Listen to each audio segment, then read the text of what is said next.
While you can get away using all sorts of watercolor palettes, not all are created equally. What works best often comes down to a matter of personal preference, but in this video I'll discuss what I found to be the best options. Whatever you end up choosing as your go-to palette, I think everyone will agree that you'll want one that has a plain white surface and is easy to clean. One thing to note, I'm primarily painting at my drafting table at home, where I have plenty of space to spread out. If you're on the road or painting in the field, you'll likely want to simplify things and go with lighter, smaller options. Also, my suggestions are based on using tube watercolors. If you paint with dry pans, your needs may differ a bit. Let's talk about the construction of palettes first. Plastic palettes and mixing wells definitely work and are your cheapest options. Benefits to plastic are lightweight, a low price point, and they won't shatter if you drop them. If you're looking to save a few dollars, they're adequate. They have a few detractions that are definitely worth mention. Most plastic palettes, especially when new, have a tendency to puddle up, which I find makes evaluating your color mixing harder. A second problem is that some pigments, like phthalo blue and green, often permanently stain your plastics, which makes judging your colors even more difficult when mixing, especially on lighter washes. Not necessarily a deal breaker, but it's worth noting. As the plastic trays age, they get scratched and become progressively harder to clean. Because of these detractions to plastics, I like using porcelain or enameled metal options. Although more expensive, they are a pure white color that doesn't get stained by any of the watercolors, and they're really easy to clean. Unlike plastics that need to be replaced, these can last a lifetime with little care. My porcelain well plate and enameled butcher trays are both over 30 years old and they're as good as new. With those preliminary notes on construction out of the way, the question is, what type or types of palette do you need? I typically use at least two palettes when working on a watercolor. I have one deeper palette for mixing washes. This needs to hold a decent volume of mixed paints. And I'll use a second shallower palette for holding all of my colors with a large flat surface for mixing glazes. Typically, I'm using the deeper option for covering large areas like skies or blurry backgrounds with high volume washes. Then I move over to mostly using the shallow palette for my foregrounds. Let's start with the palette options for extra volume for making bigger washes like well plates. When doing washes, it's good to have a palette with some depth to it so it can handle a large volume of water and paint. Many well plates have a dozen or so smaller wells and a single larger central well. This works great for most paintings. When mixing in these wells with tube paints, I frequently will test my wash colors on a scrap piece of watercolor paper. Often the depth of the wells can make your colors appear darker than they'll look on the page. It can be easier to judge the color of your wash on the sides of the well as you're swirling it around to mix the paints and water. The round plastic well plate styles are dirt cheap.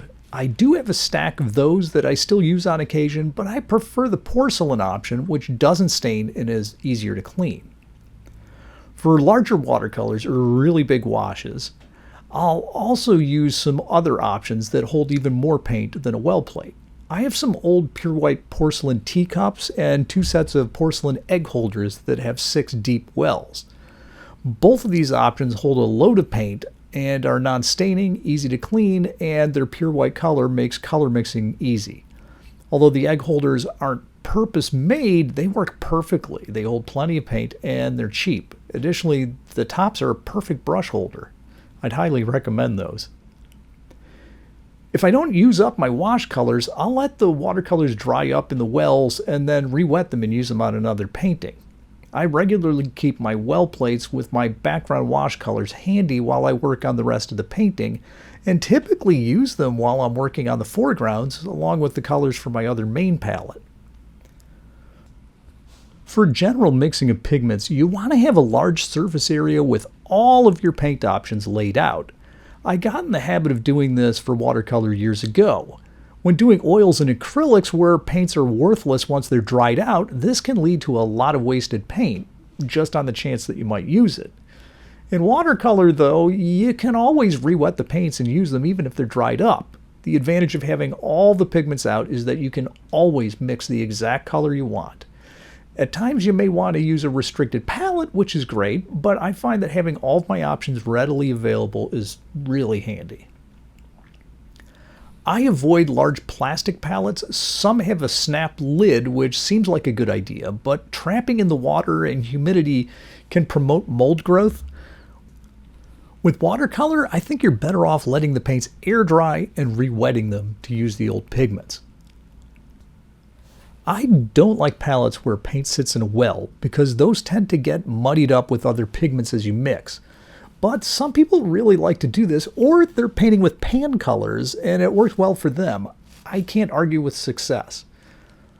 For laying out all of my pigments and mixing, I like using enameled butcher's trays. These cost around $12 to $30 depending on the size.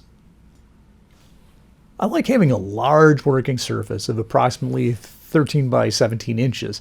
The bigger surface area gives you tons of room to mix colors. I'll often leave some areas that I mixed on the tray and come back to use them later.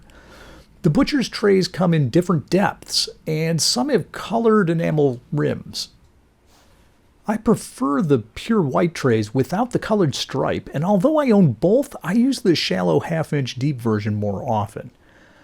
I lay out my pigments along the upper edge of the tray and will re-wet and mix from those on the main base. By keeping them on the upper edge, they stay cleaner. On the taller trays with the colored rim, I squeeze the tube pigments onto the sidewalls instead of the rim. I'll also store some of my tubes of dried up paints on the edges of the tray. These butcher's trays are easy to clean with a quick spritz with the water bottle and a pass with a sponge.